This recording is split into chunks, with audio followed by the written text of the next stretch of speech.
was the king of the armed robbers in Australia. Because you can't do an armed robbery of a bank in Australia these days. You can't jump a counter anymore.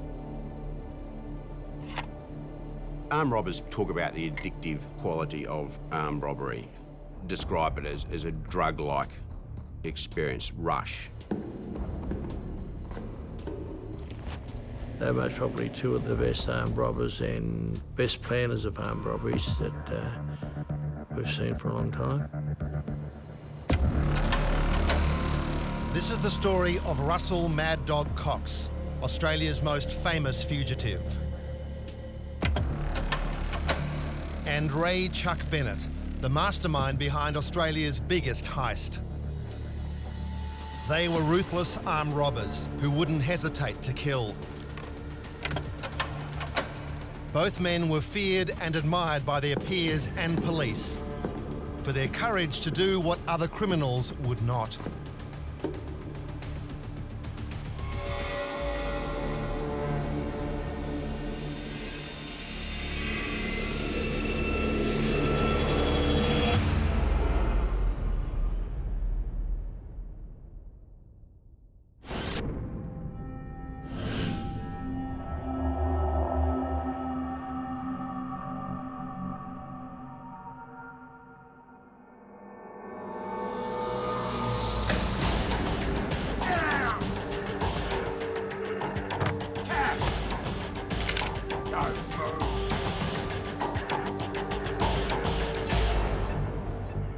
In this episode of Suburban Gangsters, we explore the life and crimes of armed robbers Russell Cox and Ray Bennett. The police called Cox Mad Dog because he'd shoot at anyone who disturbed him during a heist. But fellow crims knew him as the Fox after he escaped from a maximum security prison. He evaded police for 11 years. Bennett escaped from an English prison, returned home, and then pulled off the greatest stick-up in Australian history, worth an estimated $90 million in today's money. Ray Bennett feared no one, but met his match in Brian Murphy, one of Melbourne's toughest cops of the day, and the two men became mortal enemies. That day I interviewed him. He said to me at the time, when I was going through the interview, he said, "I'm going to tell you something."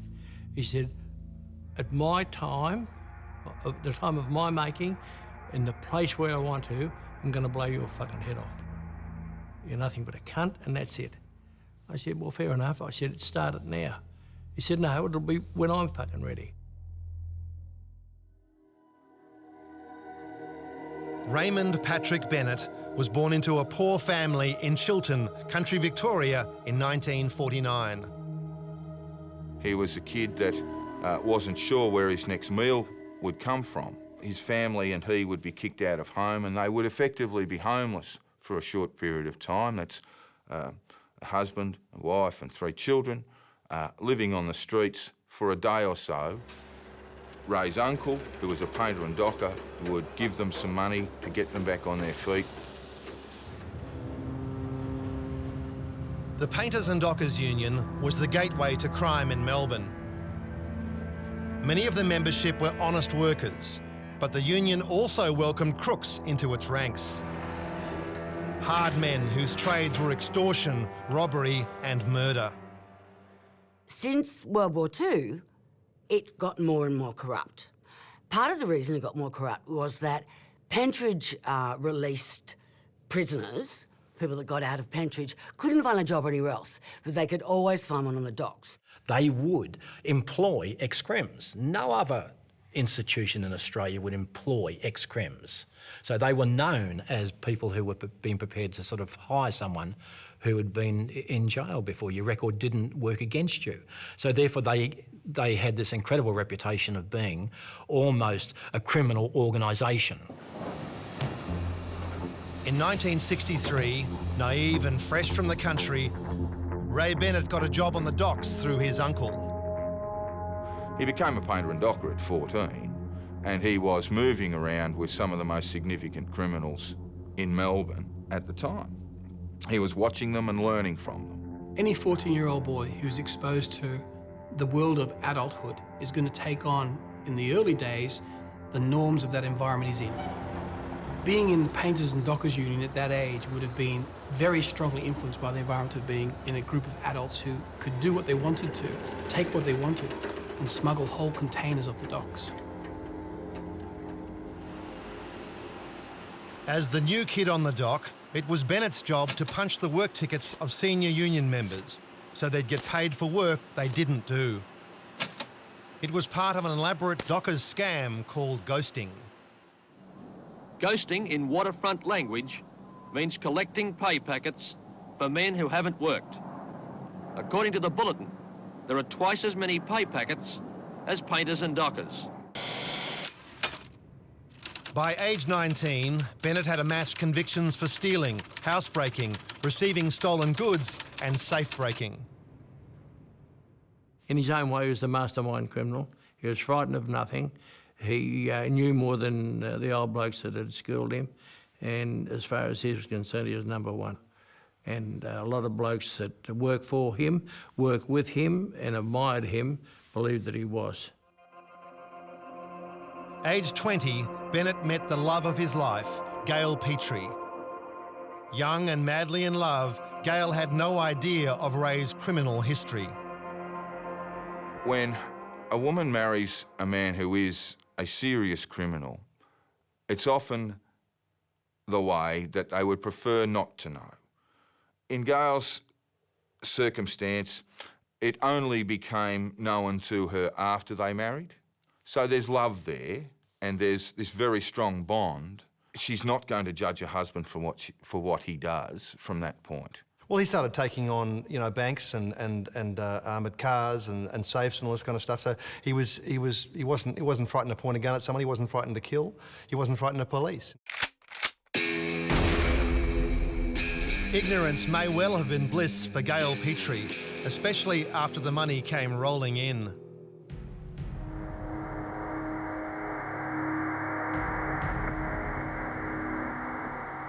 When violence broke out amongst the painters and dockers, Ray Bennett decided to try his luck in England. He was introduced to the Kangaroo Gang, a group of Australian thieves working in London. They were masters of distraction and cleaned out luxury stores in broad daylight. But Bennett was never a shoplifter. Ray Chuck Bennett was an armed robber. Shoplifting is a kind of whole different scenario. It's not about violence, not about guns. He was robbing houses with a guy called Brian O'Callaghan, who was in fact a sort of member of the Kangaroo Gang. But they were caught and they served some time on the Isle of Wight. And again, Brian Murphy tells a story that he was relayed from the English coppers where Bennett was in a jail cell with another guy who was in there for a petty crime, only there for a couple of days. The jailer comes in to get this guy out. It's time for him to leave. Bennett said to this guy, "I'm taking your identity and you'll say nothing about it." So this bloke, Billy Bloggs, whatever his name was, Bennett walks free and he was gone. When he arrived back into Australia's criminal underworld, he was no longer a rookie. As soon as the people who he used to look up to regard him as being almost an equal, as soon as they start deferring to him, asking for his advice and his information, he would have seen himself as being on the same footing as them. It's not about the apprentice becoming the master. It's about other masters recognise the apprentice as having graduated to their level. It would not be long before Bennett pulled off the impossible, a heist that would become known as the Great Bookie Robbery.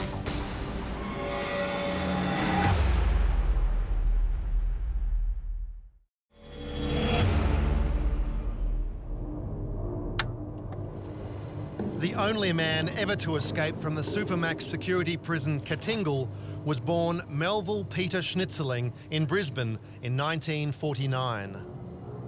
He was a man of many names. His family called him Timmy, and when he became a career criminal, he changed his name to Russell Cox. He was highly intelligent, but that intellect was used on crime from an early age.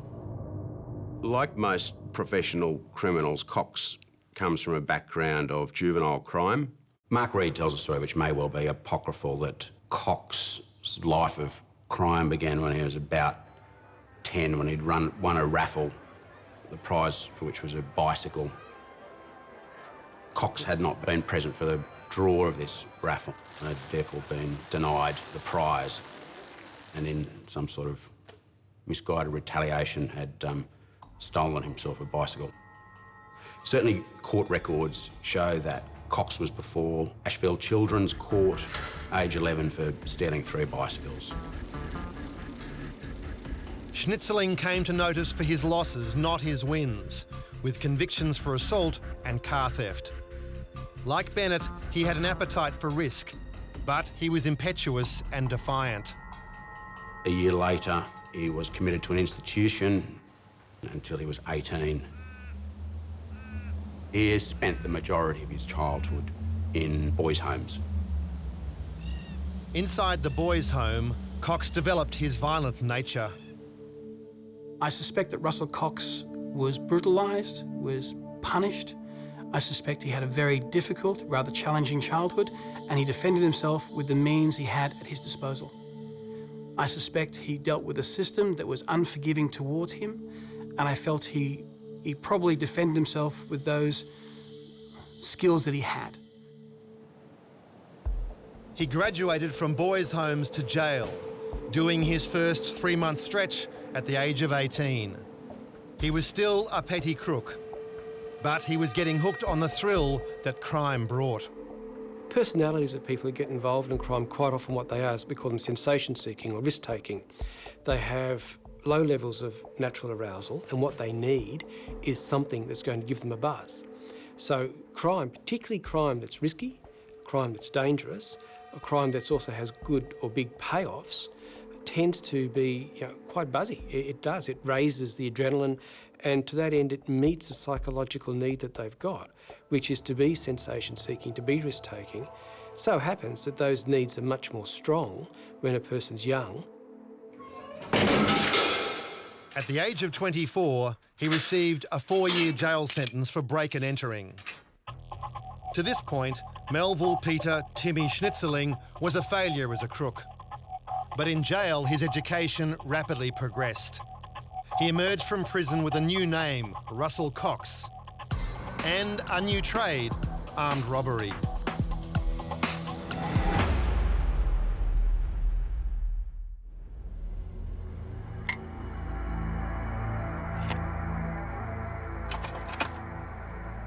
They're most probably 2 of the best armed robbers and best planners of armed robberies that we've seen for a long time. The 1970s was a time of success and prosperity in Australia. Crooks like Cox and Bennett competed to find ways to steal it. In the 60s and 70s, we were at a zenith for armed robbery. I think the 70s was the biggest armed robbery decade in the whole of Australia. Bennett's heist in 1976 topped the lot for its ingenuity and audacity. Tonight, an Australia-wide hunt is continuing for the Victorian Club bandits, so far without success. Official estimates still put the haul at $1.5 million, but there are many in Melbourne who now say the figure could be as high as $5 million. The Great Bookie Robbery was the culmination of months of meticulous planning and physical training. Ray Bennett, with a team of 5 others, attacked the Victorian Club in downtown Melbourne and relieved bookies of their Easter weekend takings. A haul later estimated at $15 million or $90 million in today's money. Ray Bennett assembled a core of very experienced armed robbers, most of them from Victoria. The only person missing from that group that had greater credentials as an armed robber was Russell Cox. Now, Russell Cox may have been in Victoria at the time of the Great Bookie Robbery, but my understanding is that he was not involved in it. Other gangs had wanted to rob the bookies, but it had been largely dismissed as impossible. It took the criminal mastermind Ray Bennett to choreograph such a complex heist. The idea was to secure the premises. No one gets in, no one gets out. The Great Bookie Robbery itself would be over in minutes, but the planning involved not just getting in, but also how to get out without attracting a lot of attention. It involved a military-style fitness regime, visits to the club to tamper with the lift to reduce suspicion when it was out of order during the heist. And they filed down the bolts on the doors to the fire escape so that it could easily be kicked in. On the day of the robbery, the men waited, balaclavaed, for the armoured van to arrive with all the bookie bags containing cash. When the bags arrived on the second floor, the robbers burst through the door. Only two of them spoke. Of the two men that spoke, one was Ray. The other man said, "Get down, everybody get down." One of the men left the second floor and secured the front door of the building. He controlled the stairs from there. Once they had the cash, they actually took it upstairs to an office that they had leased. They didn't go back for it and get their money for a month. From that point, they simply walked out through the front door.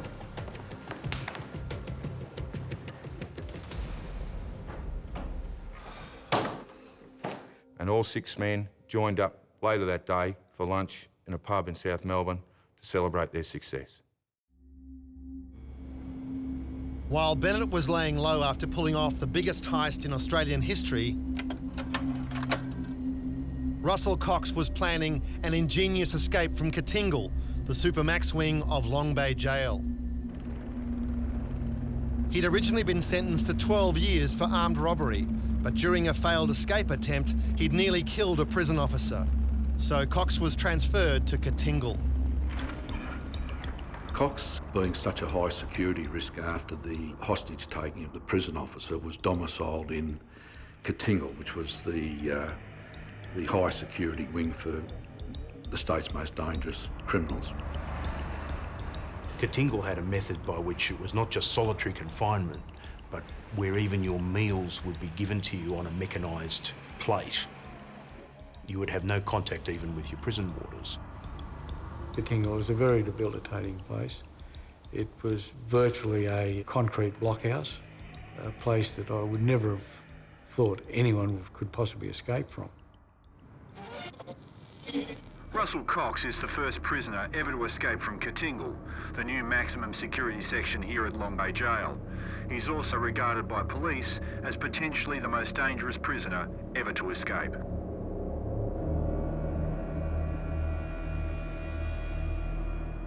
Cox was a fitness fanatic. He used to regularly train in the backyard of the exercise yard of the jail, and part of his training regime was to do pull-ups on the overhead bars.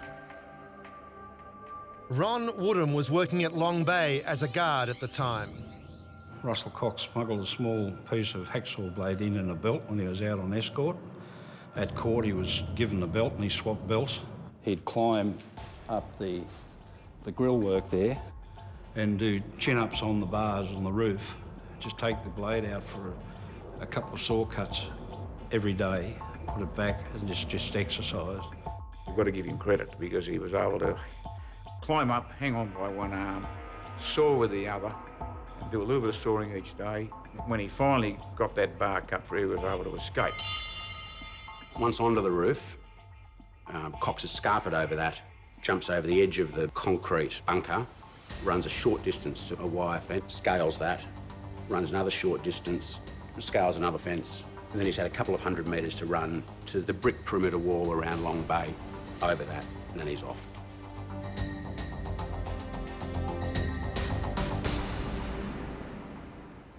Getting out of Katingle would have been in itself a once-in-a-lifetime incident. It would be like becoming the best neurosurgeon in the world for a short period of time, because Katingle had the reputation of being unescapable. Him escaping from Katingle embarrassed a great many people. It embarrassed the system. Police expected to have Cox back in custody within days. But 6 months later, he was still at large. They certainly didn't expect his next move. Perhaps as extraordinary as Cox's escape from Katingle is that 6 months after he broke out, he broke back in. A fellow by the name of Edward James Smith, better known as Jockey Smith, was also convicted, and he was domiciled in Katingle.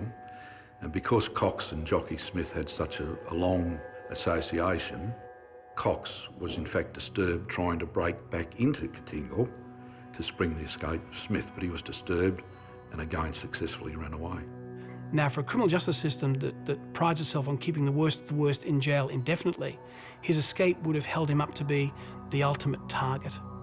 I think he stands alone in many of his peers for that particular challenging success. And to go back and take someone else out is to rub their nose, the criminal justice, the police, the corrections officers, their nose in it a second time. And that may well have been more of a buzz for Russell Cox than anything else. His jailbreak attempt may have failed, but Cox would remain Australia's most wanted man for another decade.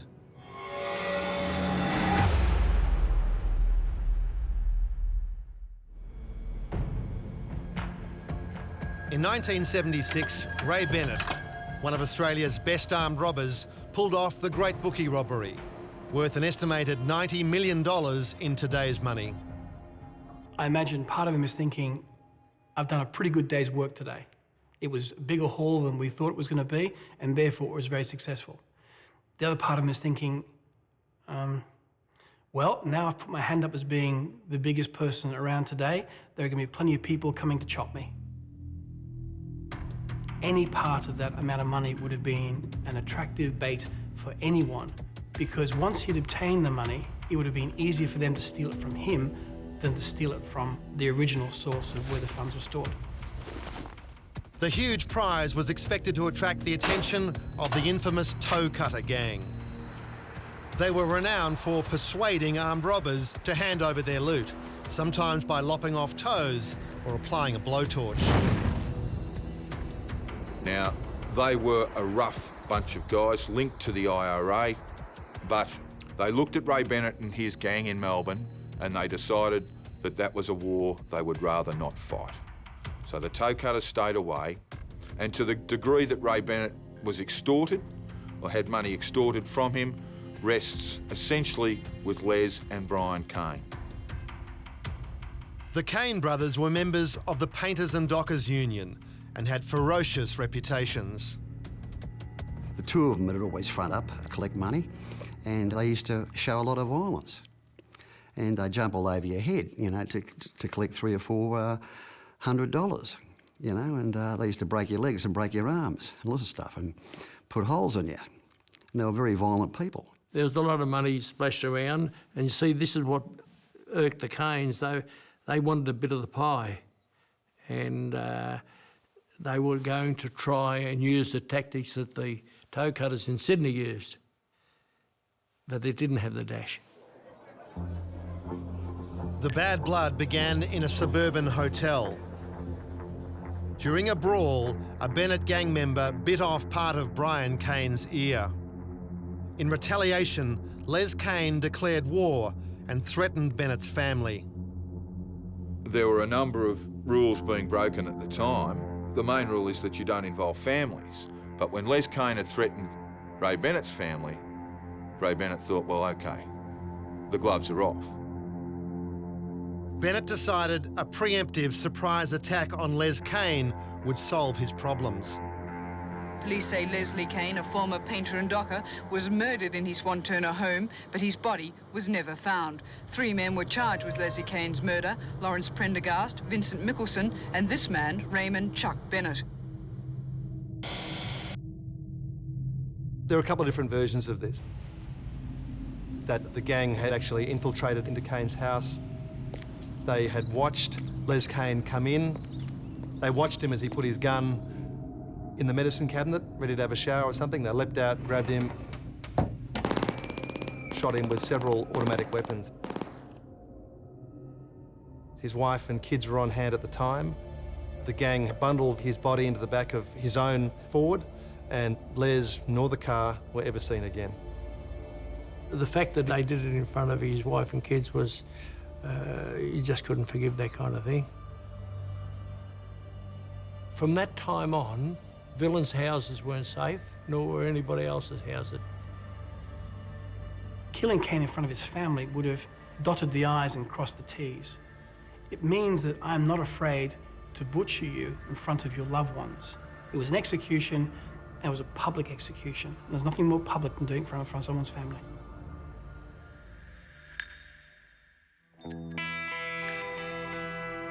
Crossing that line sent a clear message to the underworld to stay away. The message was well and truly received. The loot was safe, but for Bennett, it wasn't enough. There's some blokes today won't do an armed robbery under $1 million. But he, I think, was part of his way of life. And the more he did, the more power he got on the docks. A lot of blokes, a lot of the old timers were terrified of him. One of the toughest detectives of his generation, Brian Murphy, said that Ray Chuck Bennett was the only one he actually feared. Brian Murphy first met Ray Bennett in the late 70s, when he was sent to search Bennett's home for stolen goods. When police arrived, only his wife Gail and son were at home. Gail alleged that during the search, Murphy picked up her son and threw him onto a bed.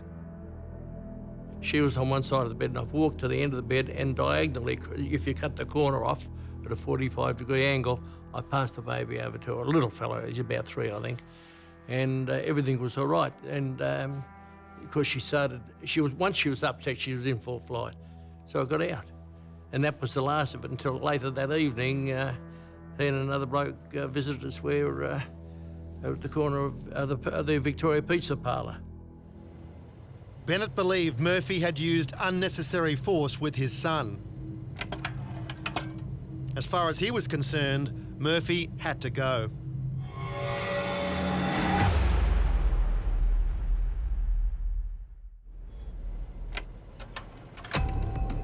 In November 1977, Russell Mad Dog Cox did the impossible and escaped from Katingle, the Supermax wing of Long Bay Jail.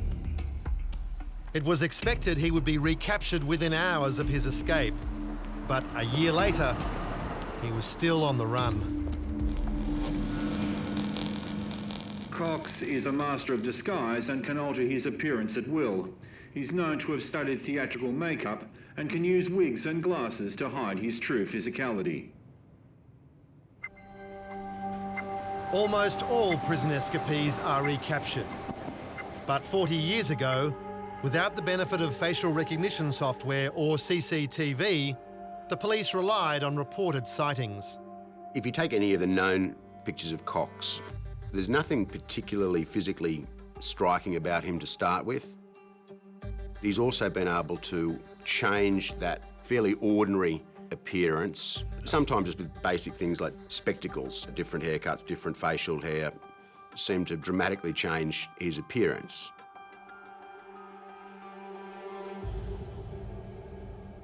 Hiding in plain sight allowed Cox to live a relatively normal life and to fall in love with Ray Bennett's sister-in-law, Helen Dean. She was a respectable nurse who knew nothing of Cox's criminal endeavours. When she found out, she decided to stay with him and embraced a life on the run. Despite being wanted by the police in at least 3 states, Cox has described his life on the run as being relatively normal. He's in a stable relationship, he's in some-time employment, he's also robbing banks. He's probably on the dole. It was only those times when he was conscious of police being in the street, thought he was perhaps being followed, that he was brought back to the reality that he was a fugitive.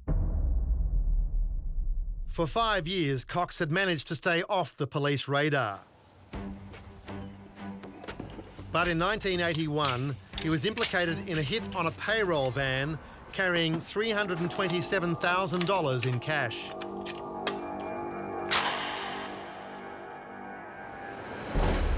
It wasn't long before New South Wales police received a credible lead. Roger Rogerson is now a convicted murderer, but then he was part of a crew of detectives on Cox's trail.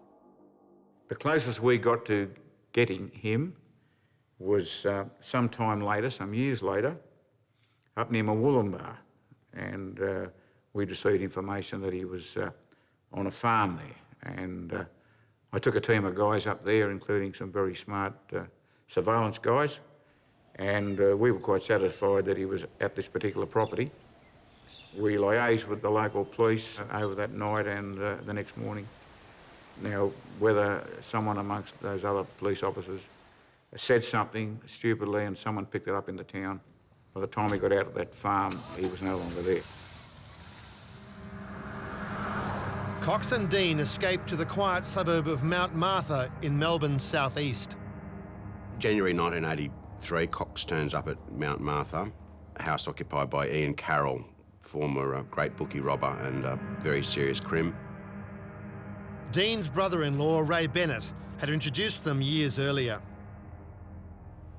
For a while, the two wanted armed robbers lived under the same roof, but eventually they turned their guns on each other. Russell Cox made headlines in 1977 by becoming the only man ever to escape from the supposedly escape-proof Katingle high security unit at Long Bay Jail.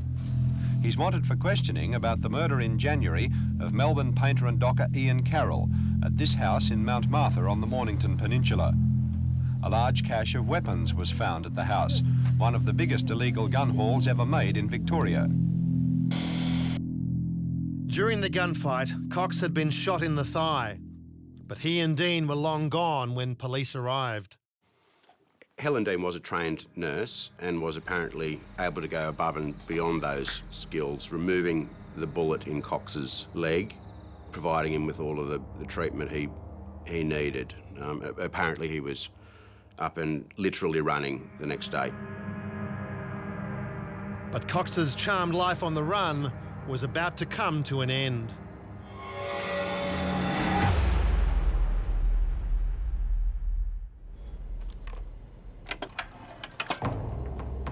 Ray Bennett was a criminal mastermind who was feared and admired by police for his courage and dash.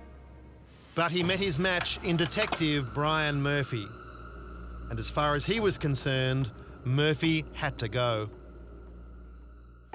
It's an interesting point, the one you raised before, that there's a similarity between police officers and criminals. That's right. How are police and someone like Ray Bennett similar? Lots of good people might say that they're nothing like each other. I believe they are in a lot of ways. They take risks and the policeman takes just as many risks. He's got to take up a position where no matter how bad they are, they'll never get over the top of him. Ray Bennett was the only criminal to test Murphy's nerve to the limit. Bennett believed Murphy had hurt his son during a police raid on his home, and for that, Murphy would die. That Friday night, myself and several other detectives went over to have a pizza at West Melbourne. We were met by Bennett and another friend of his, who was well known to me, and Bennett opened the conversation. He's still throwing little babies across bedrooms. And I said, I don't know what you're talking about. He said, you fucking do know what I'm talking about. I said, well, if you think that, you can get fucked because I haven't done it. One word led to another, and he and his mate took off. I said to my mate, have you got your gun on you? He said, no. I said, well, I haven't got mine. You go back and get it. And I just had a bad feeling about it. He hopped in the car and brought our guns back. I said, listen, if they throw a grenade or an explosion through that bloody window, we're all gone. I said, I'm not sitting in here. So I went outside. I was standing at the front, and he pulled up with another guy, and they flipped the boot open, and Chuck produced a pump-action shotgun. Well, as that took place, there's a half a dozen fellows walked around from the market and came into the pizza parlour, which buggered up his view. You could see he was furious. He knew that too many witnesses there. and he slammed the boot of the car down and they took off. That precipitated a huge feud between you two. See, it did. It started a war between he and I of his making. I believe that hatred of the police and hatred that he'd been not outsmarted, but he wasn't able to accomplish what he wanted to do on that night. 2 days later, Bennett and his wife were brought in for questioning over the incident. When officers left the room, Bennett was overheard asking his wife to destroy evidence. When they're in the interview room, he asked her, have you still got the receipt for that shotgun that he bought, in fact, to kill me? He could have picked up, he would have had shotguns and everything, but it was part of the bloke's makeup. He had to have a special gun to kill me for what I'd done to his kid. And she said, no, I got him a bra. He said, well, you tell him what you want to go to the toilet. When you go to the toilet, flush it away, well, because he was on tape. And so they recovered that receipt, which made me feel a lot better. In what would be the last time the two men would speak, the skull took the chair opposite his adversary. There were other policemen around, but I was to interview him. The conversation was that he was hitting of his stuff. One way or another, he would kill me, he would do it himself, and I'd never get over the top of him. And I said, well, I got the same feeling about you. I said, if I get in first, you'd have had it. I said, but if you want to sort it out here and now, and sort out what took place on that Friday, last Friday, in relation to your wife and your child, I said, we can do it here. He says, no, what you did is wrong. He said, and I'm going to fucking kill you. Murphy wasn't the only policeman who wanted Bennett behind bars. He was still a key suspect in the murder of Les Kane. Ray Bennett and two other men were charged with the murder of Les Kane. All three were acquitted at trial. The other two men went into hiding. They were released onto the streets. But Ray Bennett had an outstanding matter, an armed payroll, and he was remanded.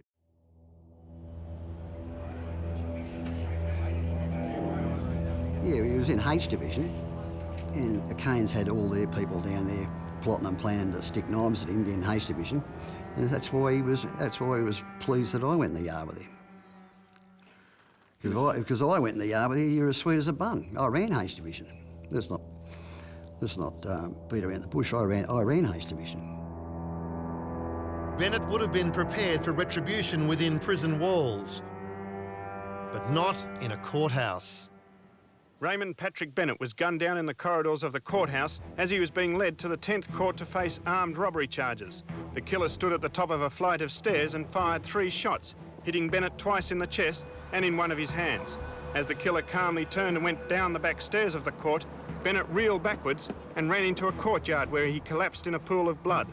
The police officers escorting him, after being warned by the killer not to follow, chased Bennett, believing he was trying to escape. You were in the frame? Yeah. After Ray Bennett was shot? That's right. Talk me through what happened after Ray Bennett was shot dead. That morning we were, myself and another member, we've driven up to the entrance of the police garage. One of the blokes said, oh, your mate's just been knocked. I said, who? He said, Chuck. I said, you're joking. He said, no. I said, when? He said, oh, about 5 minutes ago. So I said, fair enough. I got to the front door of the court and there was an inspector there, and because I'd had my police pass there, and I said, I want to come in. He said, no, you keep away and go away. You're not wanted here. All right? Now there are allegations that the killer was in fact a police officer. I was told about those allegations by high-ranking police officers. I was also told that the Police Internal Investigation Squad, B11, is conducting investigations into 2 police officers in connection with the Bennett slaying. The allegation of a policeman being the shooter was dropped, and the real identity of the killer was revealed. There is no doubt that Brian Kane murdered Ray Bennett. There is speculation that Brian Kane received assistance from corrupt police in order to leave the scene as quickly as he did and not be captured, but we'll never really know about that. What we do know is that Brian Kane shot Ray Bennett because Ray Bennett had shot and killed Brian Kane's brother Les. It was a quid pro quo. Ray Bennett, Australia's great criminal mastermind, was dead at 32. In a final irony, Brian Murphy was sent to guard the body of his now deceased rival. The police department gave my squad the job of guarding the body down at the Undertaker's because they reckoned that the Canes were going to get and chop his hands and feet off and both of them with his wife. And I was looking at him, I thought, well, what a waste of a life. Here you are, the age you are, and your wife and kids left behind. What was it all worth? You know, and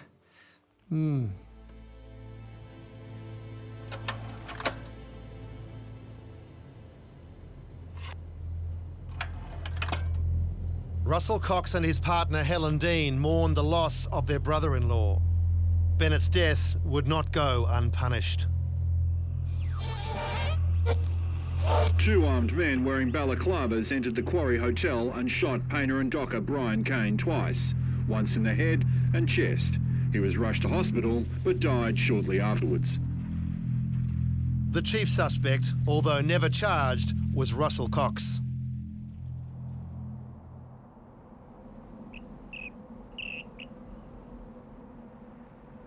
Despite being wanted in 3 states for armed robbery and possible homicide, Cox managed to stay at large for a further 6 years. His luck ran out in 1988 on a job he'd planned with another fugitive, Ray Denning. Cox rendezvoused with Denning at the Doncaster shopping centre. Security guards there noticed something suspicious, contacted police. The 2 prize catchers, criminals Cox and Denning, were taken into custody just before 2 o'clock this afternoon. Police had responded to a tip that people wearing balaclavas had been seen in 2 cars that were following an armoured cash delivery van. They intercepted Denning's car and found 2 sawn-off .22 rifles and balaclavas. But Cox, after seeing the police, tried to escape through the car park.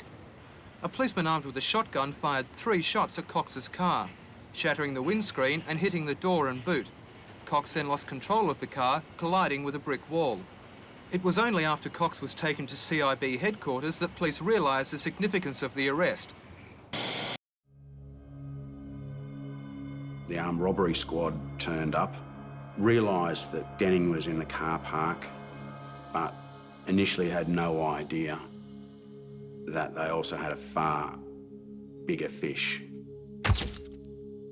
One can imagine the excitement. This was Australia's most wanted man. There's really no doubt about that. Cox was charged with a series of armed robberies, but he was acquitted for the murder of Ian Carroll, as it could not be proved who fired the first shot. Cox received a sentence of 29 years and 4 months. From Cox's arrest in 1988 until his eventual parole, he appears to have been the classic model prisoner. He's decided that he's going to have to do this time.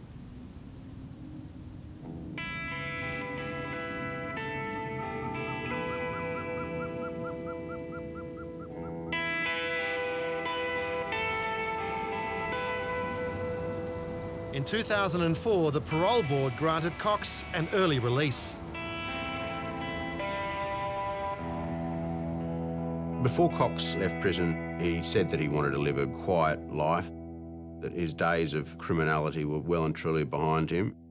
There's plenty of evidence to suggest that that is indeed what he intended and intends to do. Since his release, Russell Cox has stayed on the police radar, but seems to be living a quiet life with his partner, Helen Dean.